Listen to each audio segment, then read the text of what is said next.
Vous venez de finir votre journée de travail. Vous avez envoyé 47 emails, créé 6 présentations, analysé 12 rapports, participé à 8 réunions. Vous êtes épuisé, mais vous avez été incroyablement productif. Une seule question, qu'est-ce que vous avez vraiment accompli ?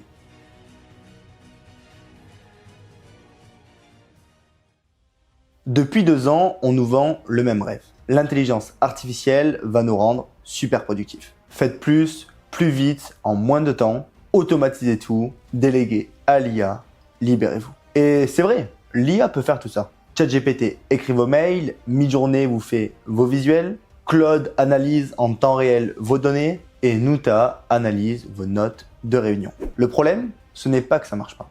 Le problème, justement, c'est que ça marche trop bien. Parce que quand vous pouvez faire 10 fois plus, vous faites 10 fois plus. Avant l'IA, écrire un mail prenait 10 minutes.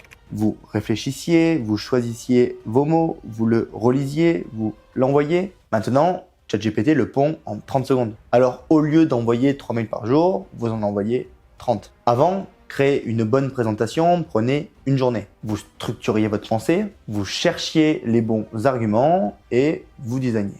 Maintenant, Manus peut vous faire votre présentation en 5 minutes. Alors, au lieu de faire une présentation par semaine, vous en faites 5 par jour. Et la réalité, c'est que c'est là que tout déraille. Parce que nous sommes en train de confondre deux choses. La productivité et la production. La production, c'est le volume. Combien vous faites ? La productivité, c'est l'impact. C'est ce qui change réellement. Mais voilà le paradoxe. L'IA augmente la production tout en diminuant la productivité. Comment c'est possible ? Posez-vous la question. Est-ce que 10 emails moyens valent un email excellent ? Évidemment, non, mais c'est exactement ce qui se passe. Avec l'IA, vous pouvez générer 10 présentations. Mais au final, est-ce que quelqu'un va vraiment les lire ? Vous pouvez écrire 50 emails, mais est-ce que quelqu'un va vraiment y répondre avec attention ? Non, parce que tout le monde fait pareil. Tout le monde noie tout le monde dans le volume. Vous produisiez 5 rapports d'analyse, personne ne les lit, parce que votre collègue en a produit 7. Et votre manager en a reçu 30 cette semaine. Résultat, vous êtes plus occupé que jamais, mais moins impactant que jamais. Et c'est pas une prédiction lointaine, ça a déjà commencé. 73% des travailleurs disent recevoir trop d'emails depuis l'adoption de l'IA. Le temps passé en réunion a augmenté de plus de 35% en 2024. Et 52% des présentations faites par l'IA ne sont jamais lues en entier. Déjà, vous le sentez dans votre entreprise. Des slides générés par IA partout, mais personne ne les lit vraiment.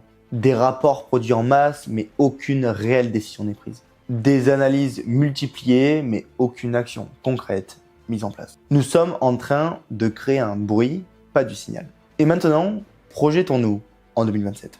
Avant de passer à la projection, n'hésitez pas à liker cette vidéo, aussi à vous abonner à la chaîne YouTube, ça nous soutient énormément et ça nous pousse à créer encore plus de contenu de meilleure qualité et de meilleure qualité. Tous les jours, on repart directement sur la projection.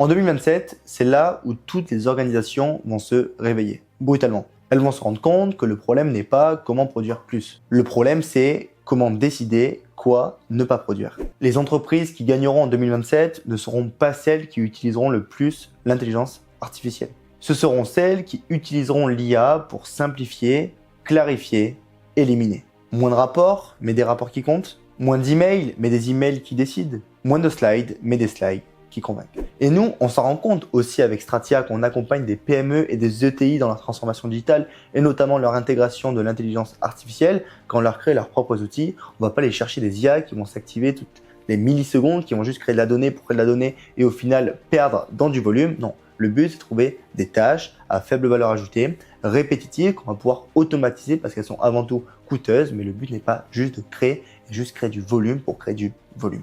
C'est pour ça que vraiment, pour moi, la compétence rare en 2027, ça ne sera plus comment savoir utiliser l'IA, mais ce sera justement savoir dire non. Dire non, choisir, éliminer. Savoir tout simplement dire, ce rapport, il n'est pas nécessaire. Cet email, pas maintenant. Cette réunion, on annule. Parce que oui, l'IA peut tout faire. Mais vous ne pouvez pas tout superviser, tout valider, tout consommer. Vous avez 24 heures dans une journée, votre attention est limitée, votre énergie est limitée.